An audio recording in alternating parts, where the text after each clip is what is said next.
Hello guys, स्वागत है आप सभी लोगों का फिर से एक नई वीडियो में। तो गाइज, आज हम बात करने वाले हैं उत्तराखंड लोक सेवक द्वारा जो आगामी प्रवक्ता भर्ती है उसके बारे में बात करने वाले हैं। सूचना अधिकार अधिनियम 2005 के अंतर्गत एक मांगी गई सूचना के आधार पर हम बात करेंगे कि जो उत्तराखंड में प्रवक्ता भर्ती 2025 के लिए आवेदन हुए थे उसमें किस विषय में कितने कैंडिडेट्स ने आवेदन किया है, या सभी विषयों में विषयवार आवेदन पत्रों की संख्या, प्राप्त आवेदन पत्रों की संख्या के बारे में बात करेंगे।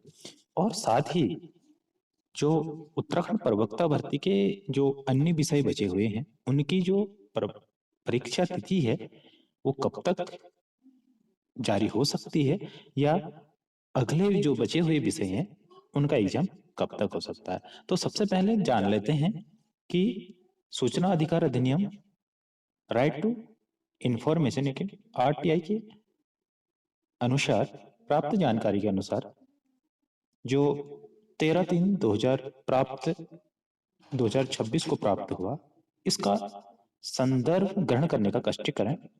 और ये विज्ञापन संख्या दी हुई है कि किस विज्ञापन संख्या की बात हो रही है और किस जो पहले उत्तराखंड प्रवक्ता के लिए विज्ञप्ति जारी की गई थी उसको किन्हीं कारणों से निरस्त करना पड़ा। उसके बाद फिर से दिसंबर 2025 में उत्तराखंड प्रवक्ता भर्ती के लिए विज्ञापन जारी किया गया था। तो नए आवेदनों को सब पुराने आवेदन मिलाकर कुल उत्तराखंड में प्रवक्ता भर्ती के लिए 65,396 आवेदन प्राप्त हुए हैं। इसमें बात कर लेते हैं गाइज कि किस विषय में कितने आवेदन प्राप्त हुए हैं। सबसे पहले देख लेते हैं कृषि यानी कि एग्रीकल्चर्स में 67 यानी कि 67 आवेदन प्राप्त हुए हैं। इसके बाद कला की बात करें तो इसमें 1148 आवेदन प्राप्त हुए हैं। इसके बाद जंतु विज्ञान की अगर हम बात करें तो इसमें 7,305 आवेदन प्राप्त हुए हैं। इसके बाद रसायन विज्ञान की बात करें तो इसमें 4,971 आवेदन प्राप्त हुए हैं। इसके बाद नागरिक शास्त्र, कंफ्यूज बहुत ज्यादा होता है यानी कि पॉलिटिकल साइंस में अगर हम बात करें तो 9,430 आवेदन इसमें प्राप्त हुए हैं। इसके बाद वाणिज्य यानी कि कॉमर्स की अगर हम बात करें तो 1109 आवेदन इसमें प्राप्त हुए हैं। इसके बाद अर्थशास्त्र की बात करें तो 5,139 आवेदन इसमें प्राप्त हुए हैं। इसके बाद इंग्लिश की बात करें यानी कि अंग्रेजी की अगर हम बात करें तो इसमें 8,739 आवेदन प्राप्त हुए हैं। इसके बाद भूगोल, इसमें 2,523 आवेदन इसमें प्राप्त हुए हैं। हिंदी में अगर हम बात करें तो 7,416 आवेदन प्राप्त हुए हैं। इसके बाद इतिहास में अगर हम बात करें 5,519 आवेदन प्राप्त हुए हैं। इसके बाद गृह विज्ञान यानी कि होम साइंस की अगर हम बात करें 941 आवेदन इसमें प्राप्त हुए हैं। गणित यानी कि मैथमेटिक्स में 6,843 आवेदन प्राप्त हुए हैं। भौतिक विज्ञान यानी कि फिजिक्स में 3,947 आवेदन प्राप्त हुए हैं। इसके बाद संस्कृत की अगर हम बात करें तो 3,990 आवेदन इसमें प्राप्त हुए हैं। इसके बाद समाजशास्त्र की अगर हम बात करें तो इसमें 2,378 आवेदन हुए हैं। इसके साथ ही अगर कुल आवेदनों की हम बात करें तो इसमें 65,396 आवेदन प्राप्त हुए हैं। अगर हम सबसे कम आवेदन की बात करें तो इसमें कृषि यानी कि एग्रीकल्चर में सबसे कम आवेदन प्राप्त हुए हैं।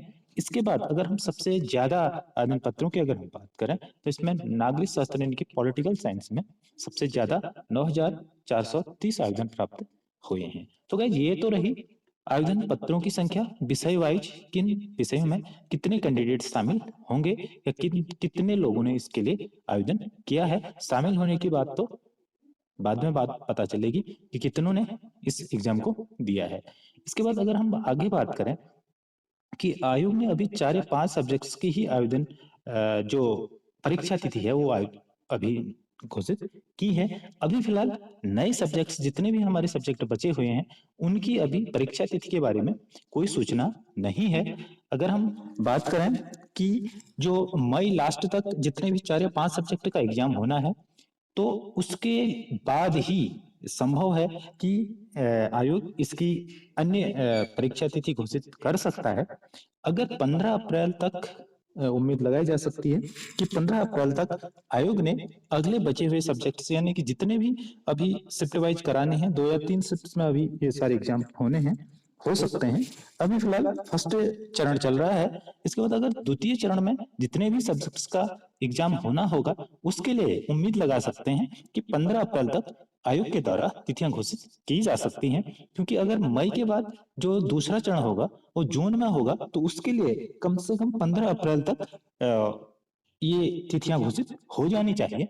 अगर 15 अप्रैल के बाद तिथियां घोषित होती हैं, तो इसके बाद हम मान सकते हैं कि जो मई में एग्जाम होने वाले हैं, उसके उन एग्जाम्स के कंप्लीट होने के बाद ही नेक्स्ट तिथि घोषित की जा सकती है। अभी ये थोड़ा वेट करने का विषय है। अब जानते हैं कि उत्तराखंड लोक सेवा आयोग द्वारा अन्य विषयों की जो परीक्षा तिथि है वो कब तक घोषित की जा सकती है। उम्मीद लगा सकते हैं कि द्वितीय चरण का जो एग्जाम होंगे, जितने भी विषयों का एग्जाम होगा, वो संभवतः जून में हो सकता है। तो थैंक्स फॉर वॉचिंग।